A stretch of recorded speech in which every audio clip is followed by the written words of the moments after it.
Salut les bienveilleurs, aujourd'hui je vous propose d'examiner la PNL à la lueur d'une distinction qui n'est pas nécessairement habituelle.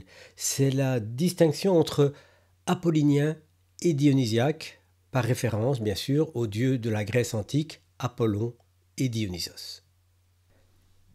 L'adjectif apollinien se réfère à Apollon qui représente la beauté, l'ordre, la symétrie, l'harmonie, la maîtrise et définit une forme d'esthétique et à la fois de rigueur dans la forme.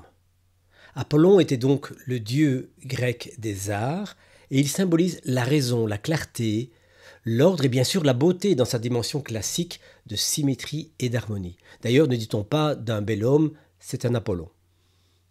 L'adjectif dionysiaque, lui, est opposé à apollinien et il dérive de Dionysos, le dieu de l'ivresse, et il caractérise la démesure, l'enthousiasme, la passion, l'anormalité, la symétrie. C'est en quelque sorte la force de vie, la démesure, le chaos même. On peut également l'assimiler au Qi des Japonais, au Chi des Chinois, et qui représente la force vitale. Alors, quel est le lien entre la PNL et apollinien dionysien? Ma réflexion va s'orienter dans plusieurs directions. Abordons tout d'abord la création, la phase de création de la PNL. La PNL est née dans un environnement anticonformiste par rapport au courant dominant de la psychologie du moment en Californie dans les années 70. Des étudiants sans titre se sont lancés dans l'aventure et l'expérimentation de techniques de Gestalt inspirées de Fritz Perls. On était véritablement dans un climat de « tout est possible », c'était vraiment la Californie des années 70. Et puis, la PNL a pris forme. John Grinder, qui était professeur de linguistique à Santa Cruz, a apporté un peu d'ordre avec son très célèbre « Montre-moi ce que tu fais, je t'expliquerai comment tu le fais ». C'était le début de la modélisation. À ce titre, Richard Bandler était assurément dionysiaque et Grinder apollonien. Il apportait de la structure à un comportement intuitif. Ensuite, par après, la PNL a quitté le monde universitaire pour basculer dans ce que je dirais la dimension commerciale.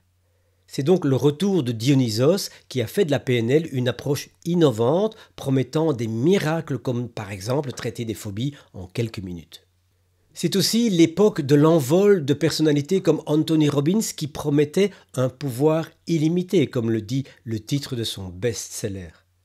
Mais voyant que la situation lui échappait, Richard Bandler a tenté de reprendre le contrôle et a assigné en justice tous ceux qui proposaient la PNL en dehors de lui. Mais il était déjà trop tard, le Dionysos de la PNL a été vaincu par le chaos qu'il a contribué à créer lui-même. Il a perdu tous ses recours, la PNL était tombée dans le domaine public. Et pendant ce temps-là, les Apollons de la PNL ont dompté cet animal sauvage qu'était la programmation neurolinguistique pour en faire une approche quasi académique.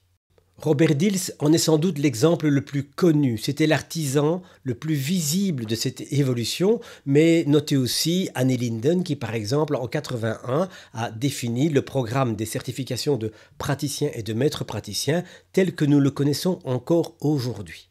Et avec le temps, les Bandlers sont entrés dans leur rang à leur manière et ont contribué à une PNL nettement plus acceptable et donc une opportunité de business bien cadrée dans un système de certification, seul moyen de contenir une approche tombée dans le domaine public justement. Une autre manière d'aborder cette distinction en ce qui concerne la PNL, c'est d'identifier le rôle d'Apollon et de Dionysos dans l'application de la PNL. Alors, ce que j'estime, moi, c'est que quand on se contente d'appliquer les modèles de la PNL enseignés dans les formations certifiantes et dans les séminaires animés par ceux qu'on appelle les développeurs de la PNL, on fait de la technique. D'ailleurs, ne parle-t-on pas couramment d'une boîte à outils.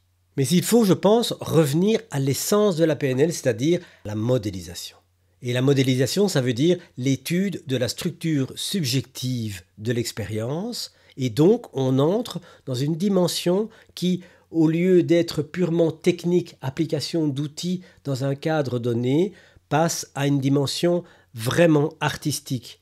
Car, je le rappelle, on ne découvre pas un modèle, on le crée. Une expérience subjective, l'exécution d'une compétence ne repose pas sur une structure. C'est le modélisateur qui crée une structure qui permet de reproduire cette compétence et de la transférer à quelqu'un d'autre. Il y a bien une intervention personnelle, un apport personnel d'ordre créatif. Remarquons que cela rend un peu plus fragiles les techniques enseignées dans les formations, ou du moins ça les rend relatives, car ce n'est que le regard d'une personne pour une problématique donnée dans laquelle il a appliqué une certaine technique, que nous essayons par après de reproduire quasi à l'identique. La modélisation est apollinienne, au sens où elle met de la structure dans notre expérience chaotique. Enfin, c'est du moins comme ça qu'elle apparaît en premier abord.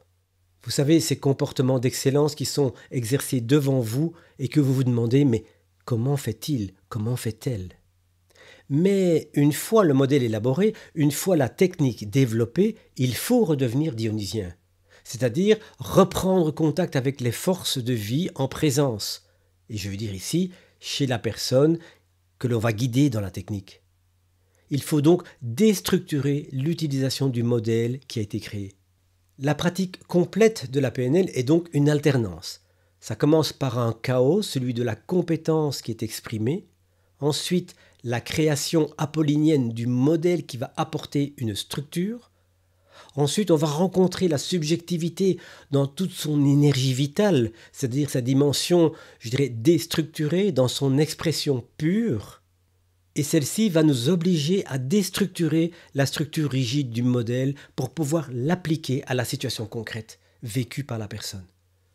Personnellement, je crois que la PNL telle qu'on la connaît aujourd'hui est policée, peut-être trop policée. Elle est sans aspérité. Elle nous promet de dompter nos énergies de vie dionysiaques avec des techniques bien établies. Mais elle ne peut y arriver sans passer par une certaine déstructuration, sans un retour au chaotique qui va bouleverser l'état problème pour rendre enfin possible le changement attendu. Je pense également que la PNL manque cruellement de magie quand elle est appliquée en restant dans les clous. Elle ne fait plus rêver, en tout cas plus autant qu'avant. Mais qui rêve d'une boîte à outils ?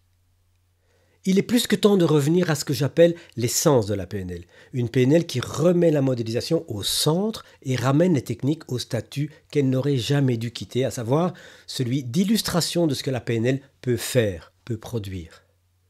Il nous faut réinviter Dionysos à notre table, sortir des salles de cours, bousculer les structures, provoquer le changement pour une PNL qui fait vibrer et surtout cesser de nous limiter à consommer la PNL pour en redevenir les acteurs. Et si vous vous dites que ce n'est pas pour vous, que vous n'en avez pas la compétence, sachez que cette croyance limitante est celle qui permet à la situation actuelle de rester à l'identique. Modéliser est une compétence naturelle, accessible à toutes et à tous. Et à mon sens, il est nécessaire de travailler cette croyance limitante au sein même des formations certifiantes à la PNL. Alors si ce propos vous intéresse, je vous invite à rester connecté, à vous inscrire à la newsletter de l'atelier PNL, car je vais vous annoncer sous peu une initiative qui va prendre forme dans les prochains jours. Allez, à bientôt, ciao.